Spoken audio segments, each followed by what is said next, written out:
এই নিন ম্যাডাম আপনার অর্ডারটা। আমি পেমেন্টটা অনলাইনে করে দিয়েছি। Okay madam. ঠিক আছে। ম্যাডাম হ্যাঁ বলো। বাইরে অনেক বৃষ্টি পড়ছে, আমার ফোনেও না চার্জ নেই, আমি কি আমার ফোনটা আপনাদের এখানে চার্জ দিতে পারি? আসলে আমার ওয়াইফ যদি ফোন করে ফোনে না পায় না তাহলে খুব রাগারাগি করবে। প্লিজ ম্যাম একটু বোঝার চেষ্টা করুন, আমার ফোনে 5-10% চার্জ দিলে আমি চলে যাবো।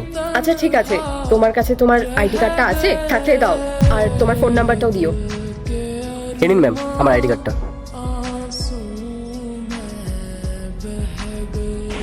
তোমার নাম্বারটা বলো। লিখুন ম্যাডাম 809120।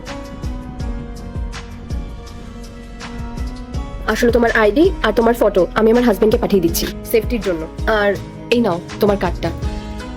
হ্যাঁ ম্যাডাম আপনি ঠিকই করেছেন, এখনকার যে দিনকাল পড়েছে সতর্ক হওয়াটা খুবই দরকার। ম্যাডাম আমি কি ওর ভেতরে আসতে পারি? আসলে আমার ওয়াইফ ফোনটা বন্ধ পেলে অনেক সমস্যা হয়ে যাবে। আচ্ছা ঠিক আছে, আসো ভেতরে আসো। Okay ma'am.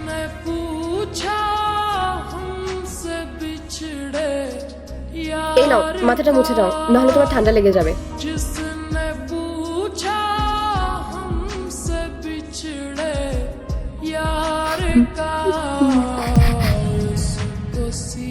কি হয়েছে তোমার?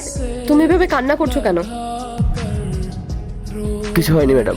তাহলে এভাবে কান্না করছো কেন? দেখো তুমি যদি চাও তাহলে আমাকে বলতে পারো। আমি জানি না যে আমি তোমার কোনো হেল্প করতে পারবো কিনা, তবে আমি এটা বলতে পারি, যদি তোমার মনের কষ্ট আমাকে শেয়ার করো তাহলে তোমার মনটা অনেকটা হালকা হবে। বাকিটা তোমার ইচ্ছে। ম্যাডাম যদি জীবনসঙ্গী মনের মতো হয় তাহলে জীবনটাও সুন্দরভাবে কেটে যায়, কিন্তু জীবনসঙ্গী যদি সঠিক না হয় তবে পুরো জীবনটাই বিষিয়ে ওঠে।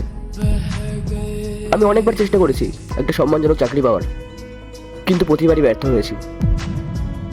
আমার ছোট বোনের ভবিষ্যতের কথা মাথায় রেখে বাবা মা আমার তড়িঘড়ি করে বিয়ে দিয়ে দিল। ভেবেছিলাম বিয়ের পরও নতুন করে চাকরির জন্য পড়াশোনা করব, নিজেকে প্রমাণ করব, কিন্তু বাস্তবটা ছিল অনেক নিষ্ঠুর। আমার স্ত্রী, আমাদের গ্রামের বাড়ি আর পরিবার কাউকে কোনোভাবে মেনে নিতে পারিনি। ম্যাডাম অশান্তি যখন চরমে পৌঁছালো তখন ও একদিন আমার পরিবারের সাথে সব সম্পর্ক বিচ্ছিন্ন করে আমাকে এই শহরে নিয়ে আসলো। আপনি বিশ্বাস করেন আমি আমার স্ত্রীকে অনেকবার বোঝানোর চেষ্টা করেছি যে শান্তি টাকা দিয়ে কেনা যায় না, কিন্তু ও কোনোদিনও বুঝতে চায়নি। ওর চোখে শুধু টাকার নেশা, আমাকে সবসময় চাপের মধ্যে রাখে।